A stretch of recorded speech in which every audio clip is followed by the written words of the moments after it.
दृढ़ता नहीं आवेगी और पहले का जो किया हुआ है वो छूट जाएगा। तो मैंने उसको फिर से वही निर्गुण निराकार का ही जो अभ्यास था ना, वो तो ये आशा लेके आया था कि हमें ये बता देंगे सगुण साकार, उसकी आशा के विपरीत बता दिया। अब महाराज उसके मनी राम तो घबरा गए। देखो असल में ये यहां ये कहा जा रहा है कि यदि आप ध्यान का अभ्यास करेंगे और ध्यान मृदु मात्रा, मध्य मात्रा, अधिमात्रा, तो तीव्र संवेगा नाम आसन्नतमः, तीव्र संवेग से ध्यान कीजिए। अधिमात्रा तो क्या होगा कि आपको एक बात मालूम पड़ेगी कि आपका मन जिस संसार को द्रव्य, ठोस द्रव्य समझकर, द्रव्य माने रुपया पैसा नोट नहीं हो, द्रव्य माने जो चीज द्रवित होती है उसका नाम द्रव्य। महाभाष्य में, पतंजलि में, मतलब पातंजल महाभाष्य में व्याकरण के द्रव्य शब्द की एक पृथक समीक्षा है। द्रवति इति द्रव्याम, जो परिणाम को प्राप्त हो जाए, बदल जाए, उसको द्रव्य कहते हैं। जो मैटर से एनर्जी हो जाए और एनर्जी से मैटर हो जाए उसको बोलते हैं द्रव्य। शक्ति और पदार्थ, पदार्थ से शक्ति और शक्ति से पदार्थ, उसका नाम होता है द्रव्य। अच्छा, तो और ये जो स्थूल से सूक्ष्म, सूक्ष्म से स्थूल जो होने की क्रिया है, ये हुई क्रिया, और ये जो मालूम पड़ता है ये हुई वृत्ति। तो संसार में ये मालूम पड़ता है कि जो द्रव्य बदलता हुआ दिखाई पड़ रहा है, एक बीज था, अंकुर हो गया, वृक्ष हो गया, पल्लवित हो गया, पुष्पित हो गया, फलित हो गया, है ना, और फिर टूट के गिर पड़ा और गल गया, ये द्रव्य हुआ। और उसका जो बढ़ना घटना हुआ ये उसमें क्रिया हुई, और वो जो हमारी इंद्रियों से मालूम पड़ता रहा ये उसका ज्ञान हुआ। तो दुनिया में लोगों को मालूम क्या पड़ता है कि ये बीज सच्चा है, ये उसका बढ़ना घटना, पौध होना, पल्लवित पुष्पित फलित होना क्रिया सच्ची है, और ये जो हमको ज्ञात हो रहा है ये ज्ञात होना भी सच्चा है। ये तीनों बात सच्ची मालूम पड़ती है। ये कहते हैं कि असल में जब तुम ध्यान करोगे तब तुम देख लोगे कि तुम नया द्रव्य बना सकते हो अपने ध्यान में, उसमें नई क्रिया हो सकती है और उसका नए ढंग से ज्ञान हो सकता है। असल में द्रव्य, ज्ञान, क्रिया ये तीनों ध्यानिक हैं। तो उदाहरण मिल जाएगा ना, जैसा बाहर दिख रहा है वैसे ही आंतर ध्यान में दिख गया। उदाहरण, दृष्टांत, जैसा आंतर ध्यानिक द्रव्य है, जैसा ध्यानिक कर्म है, जैसा ध्यानिक ज्ञान है, वैसे ही ज्ञान असल में बाहर भी हो रहा है। मनु जी का एक श्लोक ही हो, संन्यास धर्म के प्रकरण में है।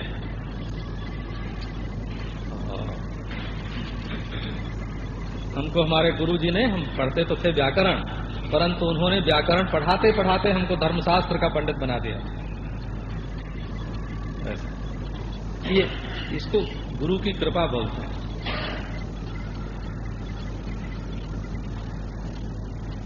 हमको 13-14 बरस की उम्र में, 15 बरस की उम्र में प्रायः उन्होंने सब स्मृतियां जितनी उपलब्ध थी सब पढ़वा दी थी हमसे।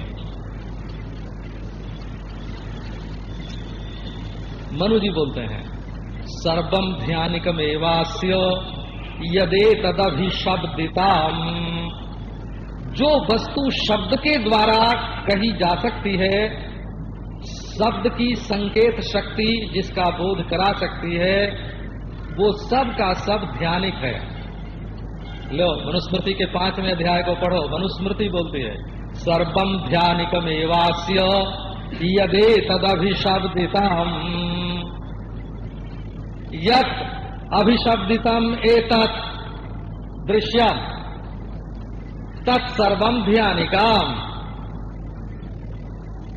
जिस वस्तु को हम शब्द संकेत के द्वारा, शब्द शक्ति के द्वारा अभिधा वृत्ति के द्वारा, व्यंजना वृत्ति के द्वारा, लक्षणा वृत्ति के द्वारा, संकेत के द्वारा जिस वस्तु का हम वर्णन कर सकते हैं वो सब का सब ध्यान का खेल है। माने ये जो तुम्हारा है ना, तुम्हारे रुपया है, चांदी का नोट का जो बंडल है, ये जो मिट्टी पानी आग हवा है, ये जो स्त्री पुरुष है, ये जो परस्पर का कर कर्म व्यवहार है, और इस शब्द का ये अर्थ है, इस शब्द का ये अर्थ है, इस शब्द का ये अर्थ है, ये सब क्या है? बोले ध्यानिक है। तो यदि आप अनुशासन के अनुसार ध्यान करोगे तो आपके जीवन में क्या आएगा? संजास्यत्यासु निर्वाणम द्रव्य ज्ञान क्रिया भ्रमः।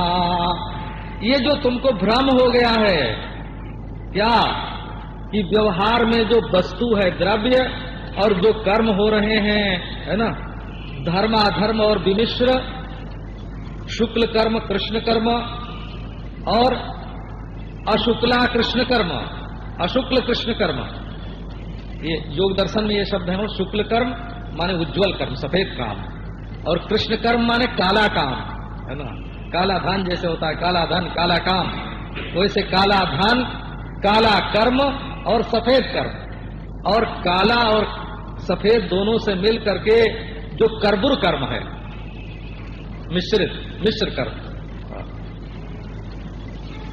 तो द्रव्य क्रिया और तदाकार वृत्ति, घटाकार वृत्ति, मठाकार वृत्ति, पृथ्व्याकार वृत्ति, जलाकार वृत्ति, अग्न्याकार वृत्ति, स्त्रियाकार वृत्ति, पुरुषाकार वृत्ति, ये वृत्ति। तो वृत्तियां अलग अलग मालूम पड़ती हैं, क्रियाएं अलग अलग मालूम पड़ती हैं, वस्तुएं अलग अलग मालूम पड़ती हैं। यदि आपको ध्यान का अभ्यास हो जाएगा तो क्या होगा? कि ध्यान का द्रव्य, ध्यान की क्रिया, ध्यान की वस्तु ध्यान जन्य होने के कारण कोई ठोस पदार्थ नहीं है, ध्यान मात्र है।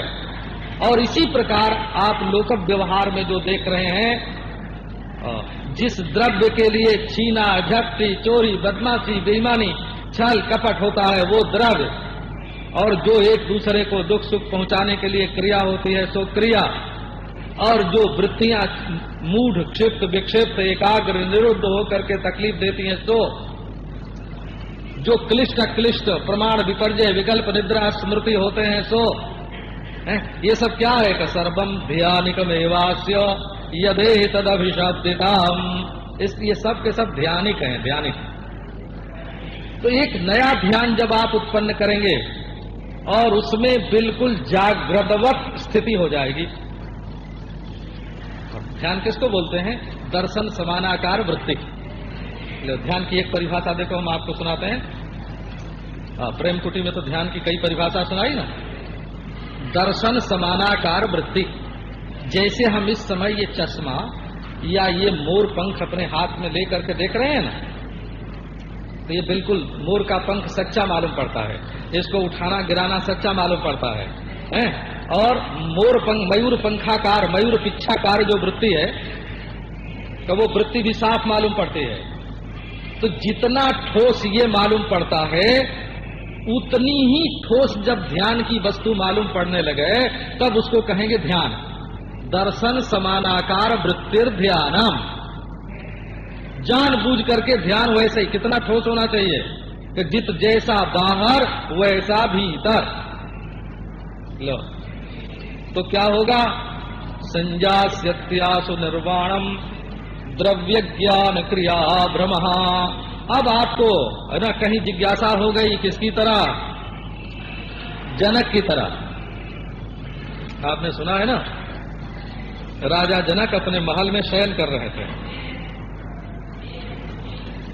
बिल्कुल महल में पहरे के अंदर, अच्छे बढ़िया, है ना, पलंग पर। उन्होंने स्वप्न देखा कि मेरा राज्य छिन गया, मैं भिखारी हो गया, कई दिन तक भूखे रहा। स्वप्न में हो। 3 दिन के बाद हमको रोटी, वो चावल दाल मिला और खिचड़ी पकाने लग गया। रास्ते में 2 बैल लड़ते हुए आए। देखो ये ध्यान, ये स्वप्न है, स्वप्न। और बैलों के लड़ने से वो खिचड़ी जो पक रही थी सो गिर गई, 3 दिन के बाद भी खाने को नहीं मिली। और उसी समय चित्त में बड़ी बेचैनी आई और स्वप्न टूट गया। स्वप्न टूट गया तो देखते हैं कि महल में पलंग पर सो रहे हैं। अब उनके मन में प्रश्न उठा, ये सच कि वो सच, है ना, ये सच कि वो सच। जब 2 सच दिखाई पड़ते हैं तब मनुष्य के मन में जिज्ञासा होना स्वाभाविक है। और फिर अष्टावक्र मुनि ने उनको समझाया कि न ये सच न वो सच, सच तो तू है जो दोनों को देखता है, और दोनों के देश, दोनों के काल, दोनों की वस्तु, दोनों की परिस्थितियां हैं, ये अदलती बदलती हुई झूठी हैं। सच तो तू है जो देश काल वस्तु का दृष्टा, चाहे उनमें कितना भी भेद हो। ये देखो, तो एक स्वप्न जो है वो जागृत के बारे में संशय उत्पन्न कर देता है, ये सच कि वो सच। यदि आपका ध्यान ठोस लग जाए और आपको ध्यान का रस आ जाए, ध्यान आपके हृदय में प्रकट हो जाए, ध्यान के सद्भाव का, चिद्भाव का, आनंद भाव का पता लग जाए, तो ये ध्यान क्या करेगा? संजास्यत्यासु निर्वाणम द्रव्य ज्ञान क्रिया भ्रमः। द्रव्य का भ्रम, क्रिया का भ्रम, ज्ञान का भ्रम, वृत्ति का भ्रम, है ना, माने त्रिपुटी का भ्रम, ये निर्वाण को प्राप्त हो जाएगा। जैसे दिया बुझ जाता है, जैसे दिया बुझ जाता है, ये जो अज्ञान की वृत्ति, भ्रांति आपके अंतःकरण में काम कर, भ्रांति दूसरी चीज है, वो जोगी लोग इसको अविद्या बोलते हैं। जोगियों ने इसका नाम अविद्या रखा है, और सांख्यों ने इसका नाम अविवेक रखा है, और नारायण जैनों ने इसका नाम प्रमाद रखा है। बोला,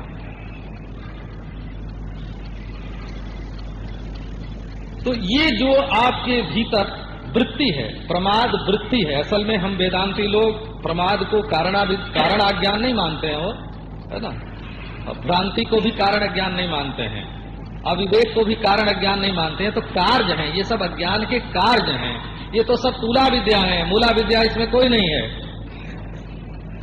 तो ये जो भ्रम बैठा, एक अंतःकरण में भ्रम की वृत्ति अलग अलग होती है।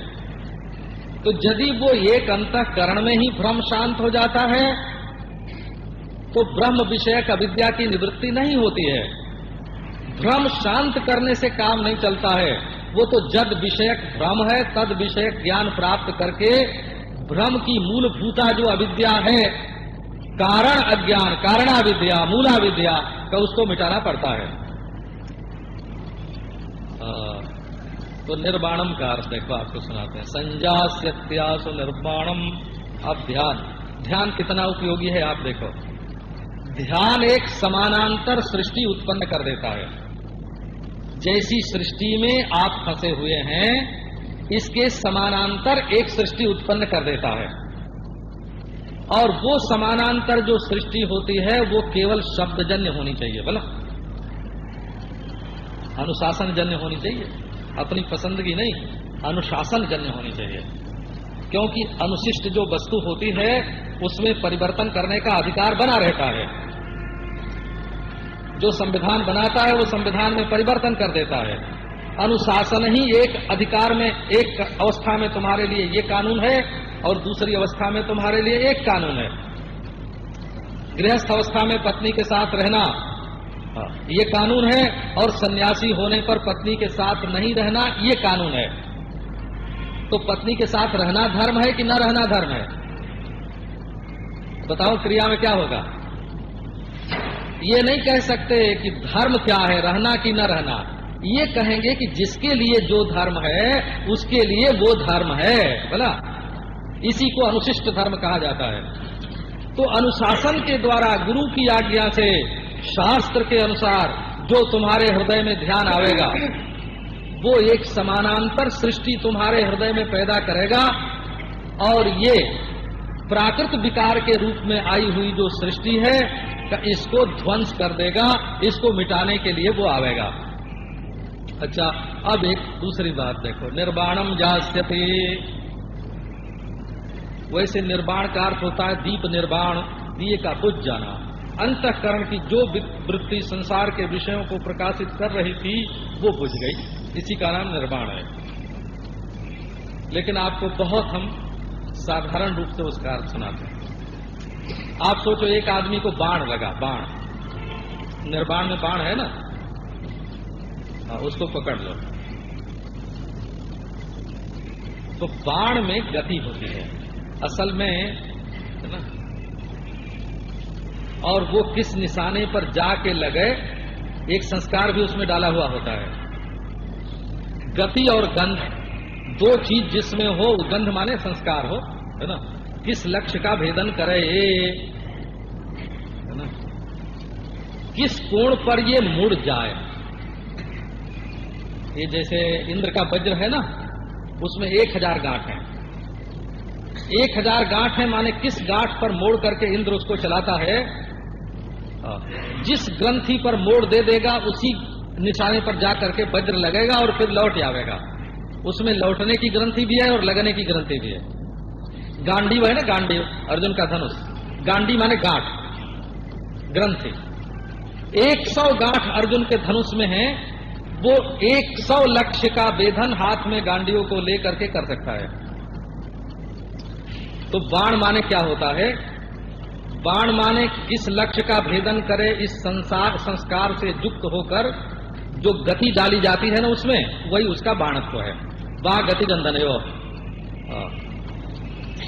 अब महाराज हो गया बाण, तो जब बाण किसी को लगता है तो दुख होता है, चोट लगे बाण लगेगी तो दुख होगा कि नहीं होगा, एक, और बेहोश हो जाएगा, माने दुख हुआ माने आनंद चला गया, और बेहोश हो गया माने चेतन लुप्त हो गया, चेतना लुप्त हो गई, और मर गया माने व्यक्ति रूप से उसकी सत्ता खत्म हो गई। बाण क्या चीज है कि बाण जिसको लगता है उसके अस्तित्व को और उसके ज्ञातृत्व को और उसके सुखित्व को भंग कर देता है। अब निर्वाण देखो, है ना, बाणेभ्यो निष्क्रांता निरादय क्रांता व्यर्थे पंचम्या।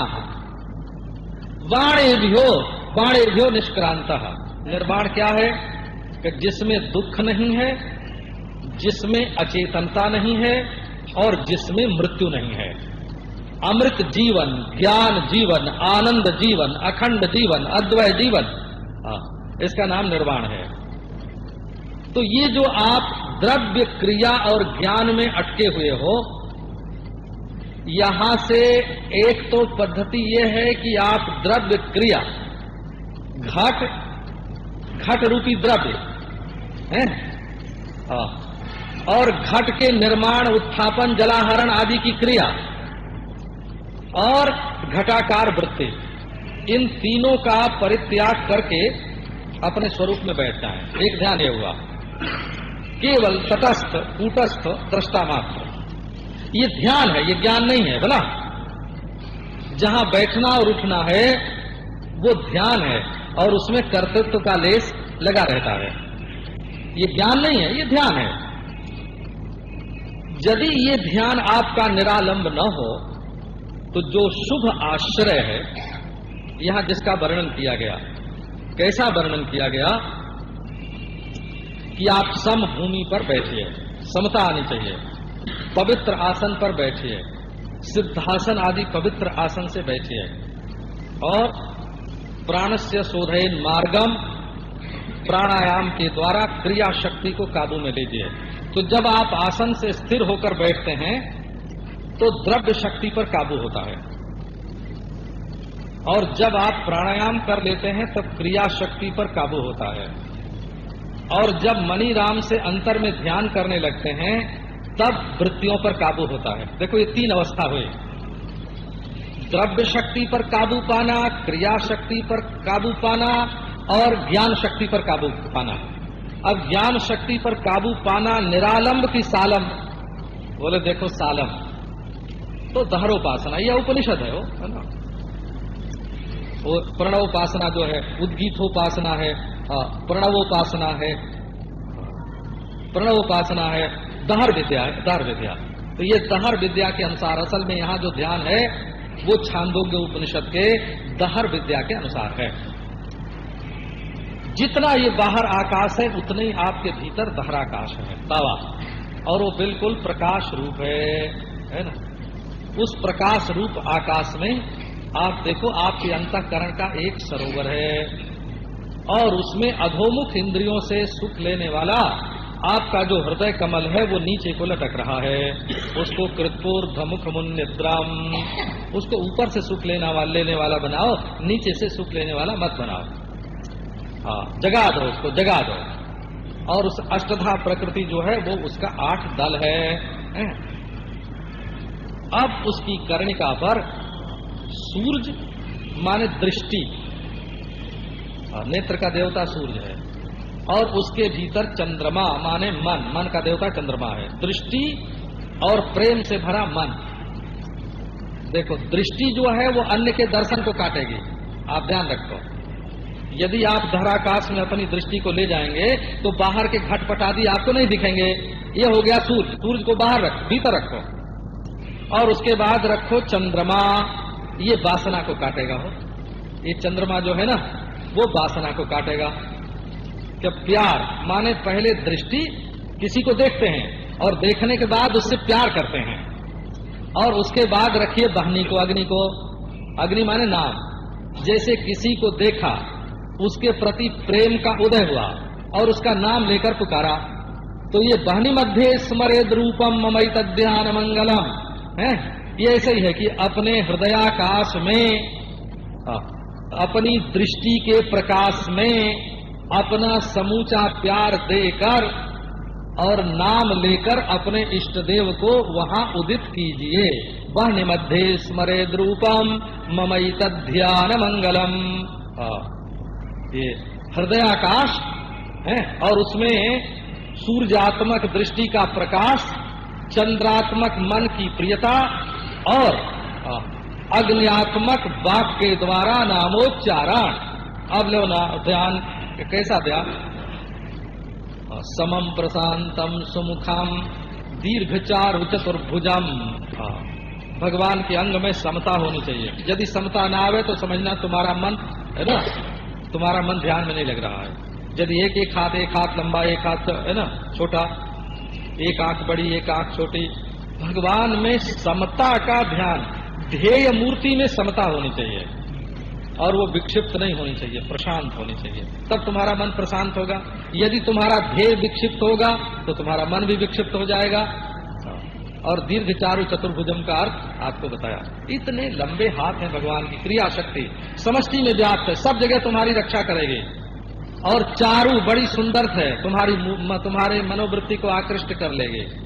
और चतुष शब्द जो है ना, उसका अर्थ है तुम्हारे विश्व तेजस प्राज्ञ तुरीय, तुम्हारे वासुदेव प्रद्युम्न अनिरुद्ध संकर्षण, तुम्हारे मन बुद्धि चित्त अहंकार, ये चारों को पकड़ के वो संचालन करने वाली और कभी प्रकट करने वाली, लीन करने वाली शक्तिशाली का ध्यान होता है, इसलिए भुजा। और वस्तु का प्रतिपदन होता है, इसलिए पद। ब्रह्म चतुष्पाद है और इष्टदेव चतुर्बाहु है। शक्ति की प्रधानता से भुजा और पद की प्रधानता से, प्राप्तव्य की प्रधानता से चतुष्पाद। अब दीर्घचारु चतुर्भुजम, आगे सुचारु सुंदर ग्रीवम सुकपोलम सुचिस्मितम। अब देखो रूप में मन को लगाओ। ये बात आपको कभी भली लगे, कभी बुरी लगे। जो संसार के नाम रूप में आसक्त है,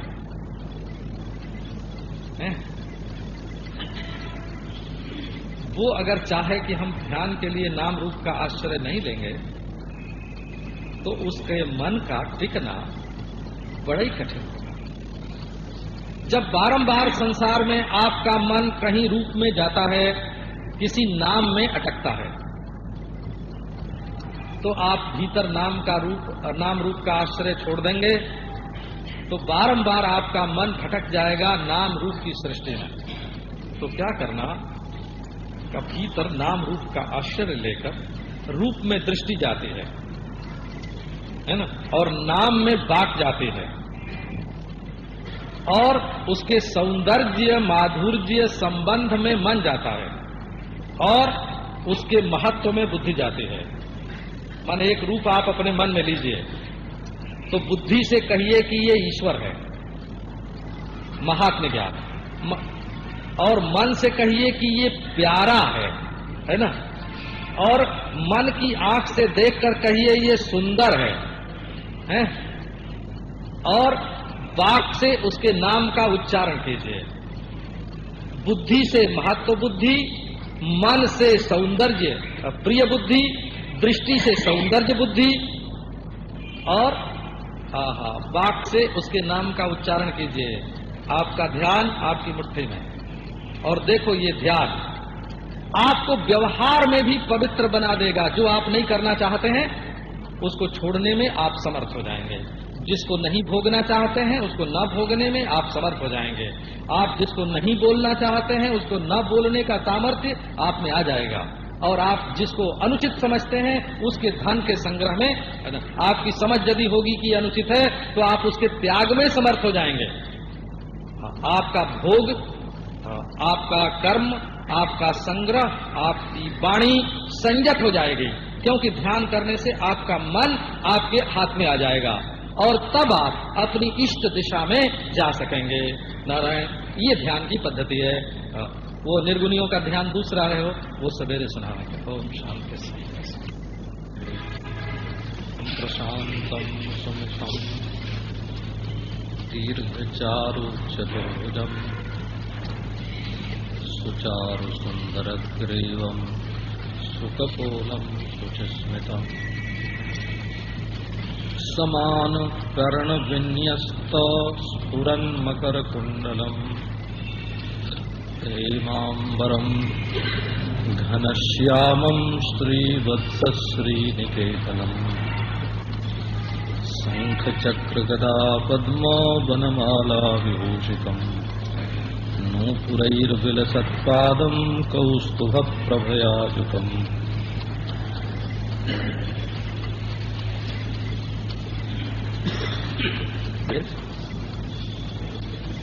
एक एक अंग का चिंतन करते हैं।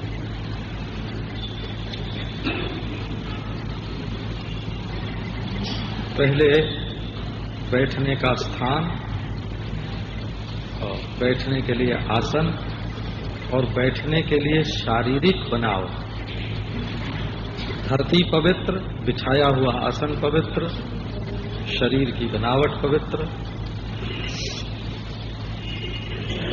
उसमें कर्मेंद्रिय और ज्ञानेंद्रिय दोनों निरुद्ध,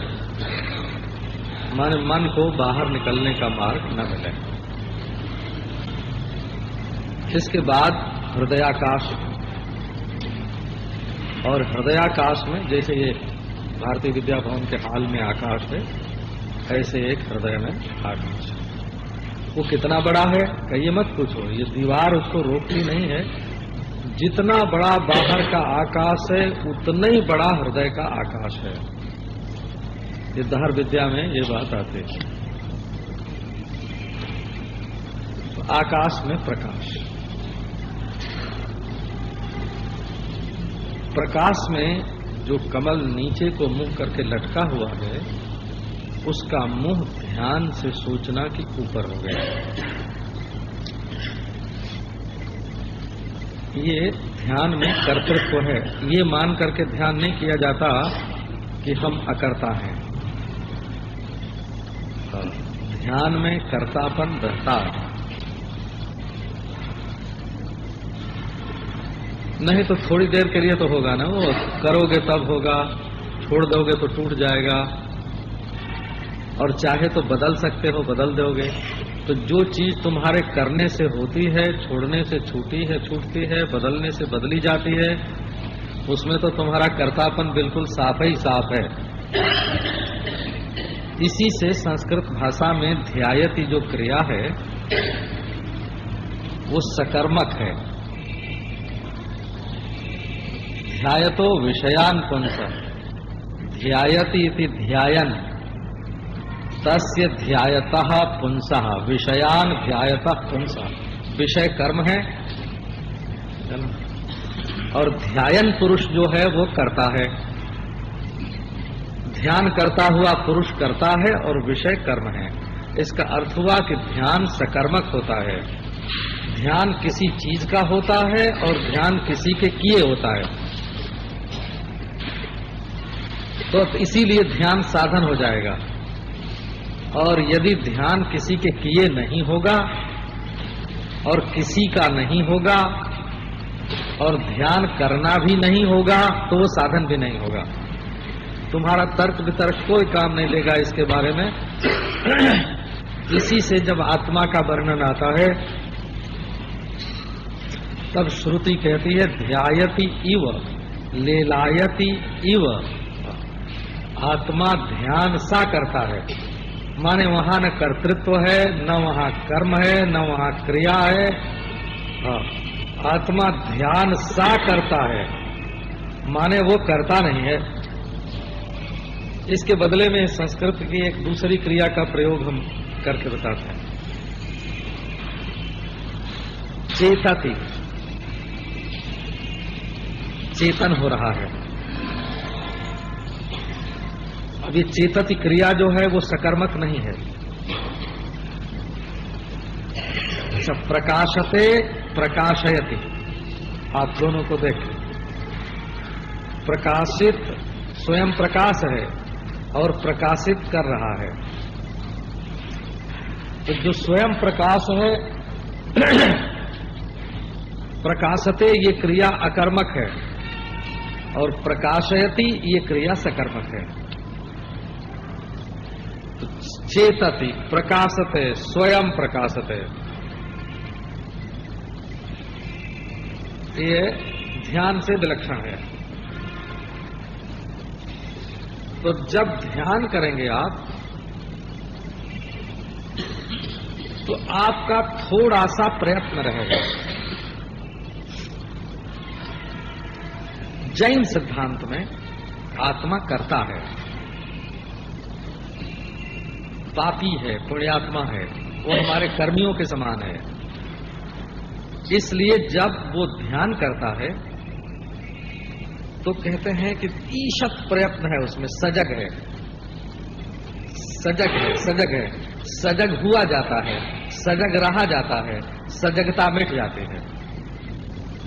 और हमारे सांख्य योग में जो आत्मा का स्वरूप है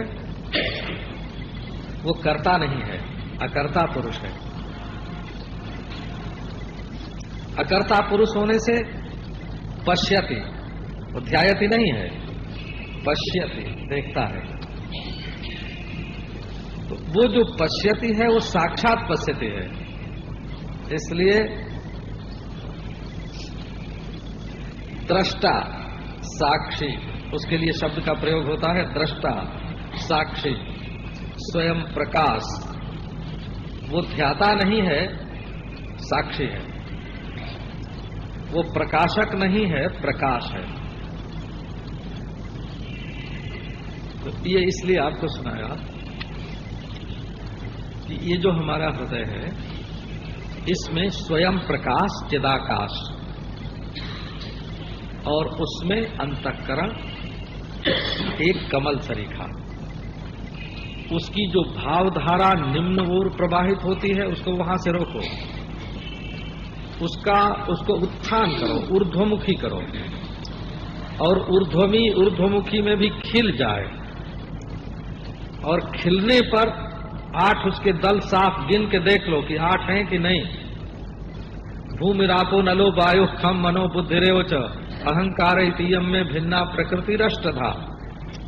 और उसके मध्य में परा प्रकृति है करने का, और उस परा प्रकृति पर सूर्य चंद्रमा और अग्नि।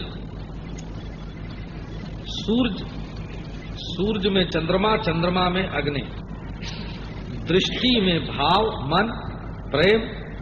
पहले दृष्टि से उस कर्णिका को देखो, देखने पर उस पर जो दिख रहा है उसके प्रति प्रीति करो। और प्रीति में एक नाम का, वाक का, अग्नि का, अग्नि देवता वाक का उच्चारण करो, कृष्ण कृष्ण कृष्ण, शिव शिव शिव, बोल के नहीं, भीतर हो। और फिर देखो उस पर जो दिव्य प्रकाश, ज्योतिर्मय देवता जो प्रकट होता है, वो ज्योतिर्मय देवता क्या है? अब यहां आपको ध्यान करना पड़ रहा है। कि क्यों ध्यान करना पड़ रहा है? क्योंकि आपने दुनिया का ध्यान कर करके, दुनिया का ध्यान कर करके अपनी ध्यान की शक्ति को बहिर्मुख कर दिया है। आप धन का ध्यान करते हैं, स्त्री का ध्यान करते हैं, वैर का ध्यान करते हैं, पुरुष का ध्यान करते हैं, काम का, क्रोध का, लोभ का ध्यान करते हैं। इसलिए जो दुनिया में आपका मन लगा हुआ है, वहां से मन को खींचना है। उसके लिए एक आधार चाहिए। कहो तो एक आक्षेप करेंगे आपके ऊपर।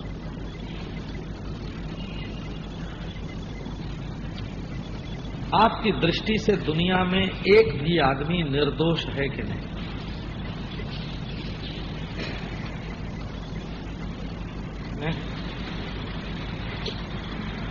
आप अपने मन में इस बात को सोचो कि आपकी दृष्टि से दुनिया में एक भी आदमी निर्दोष है कि नहीं? दूसरे के देखने में दोष, दूसरे के छूने में दोष, दूसरे के बोलने में दोष, दूसरे के सोचने में दोष। आप तो दोष का ध्यान करते करते स्वयं दोषमय हो गए। जो नहीं है उन पर हमारी ये बात नहीं लागू होती। अच्छा, एक दूसरा सवाल लीजिए कि यदि आपकी नजर में दुनिया में कोई निर्दोष नहीं है, तो आप स्वयं की निर्दोषता की आशा रख सकते हैं? यदि दुनिया में कोई निर्दोष नहीं है, न कोई विद्वान निर्दोष है, न कोई महात्मा निर्दोष है, न कोई भगवान का अवतार निर्दोष है, तो आप निर्दोष हो जाएंगे इस जीवन में, हैं? इसकी उम्मीद को निकाल के फेंक दीजिए। आप काहे के लिए साधन करेंगे? यदि आपका गुरु ही निर्दोष नहीं हुआ, हैं? यदि आपका गुरु ही निर्वासन नहीं हुआ, यदि आपका गुरु ही अकर्ता, अभोक्ता, दृष्टा, साक्षी नहीं हुआ, तो आप हो जाएंगे, इसकी उम्मीद बिल्कुल छोड़ दीजिए। अच्छा,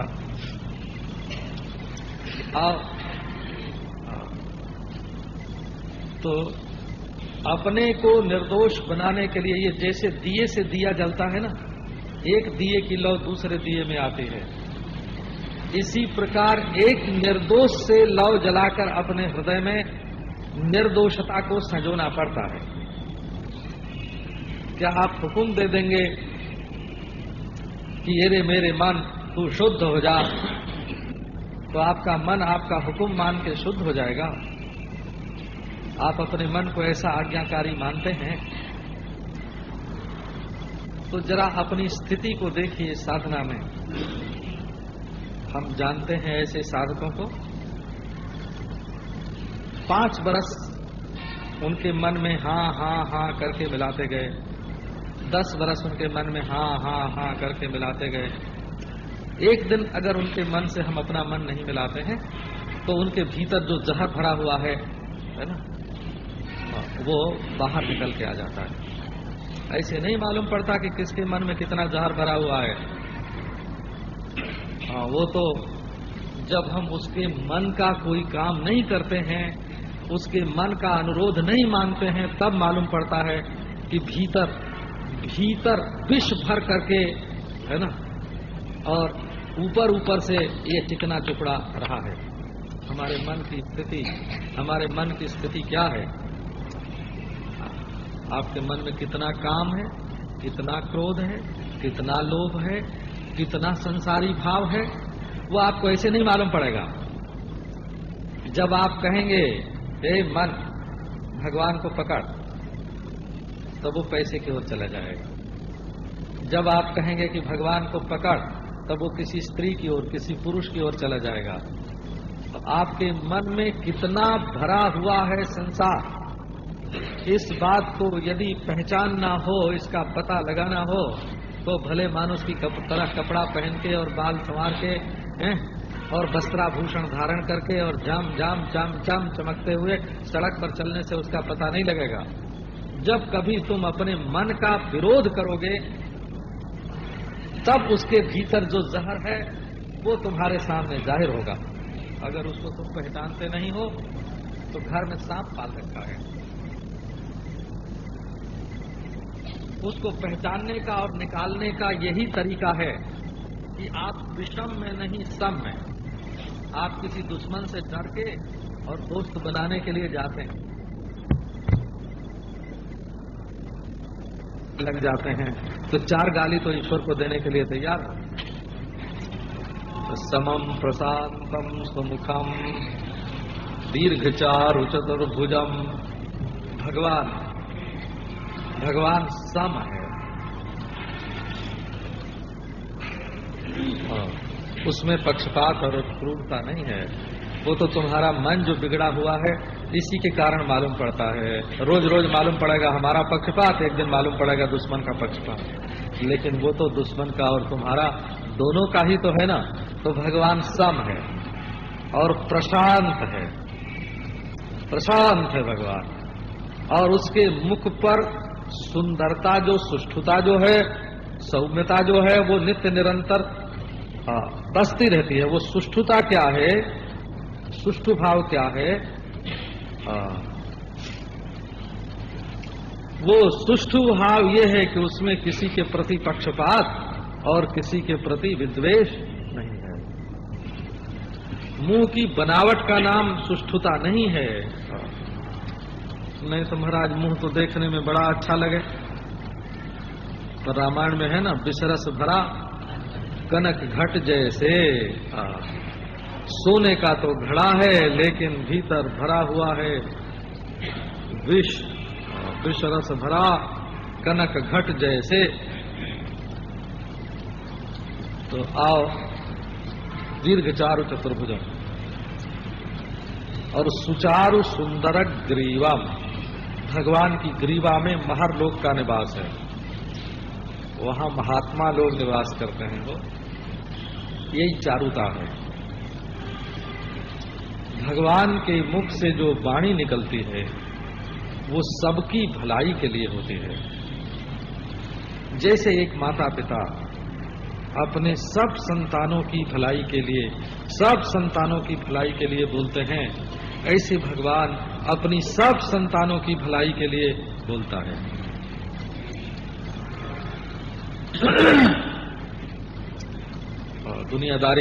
दुनियादारी का लक्षण ही ये है कि जहां हमारा रागास्पद नहीं हो वो जगह हमको प्यारी नहीं है ना, वो गांव छोड़ देंगे। जहां हमारा रागास्पद नहीं है ना, तो वो चीज हमारे काम के नहीं, वो सीढ़ी हमारे काम के, वो सीढ़ी हमारे काम के नहीं, वो भोजन हमारे काम का नहीं। ये रागी का लक्षण है ना। और राग से बुद्धि भ्रष्ट हो जाती है।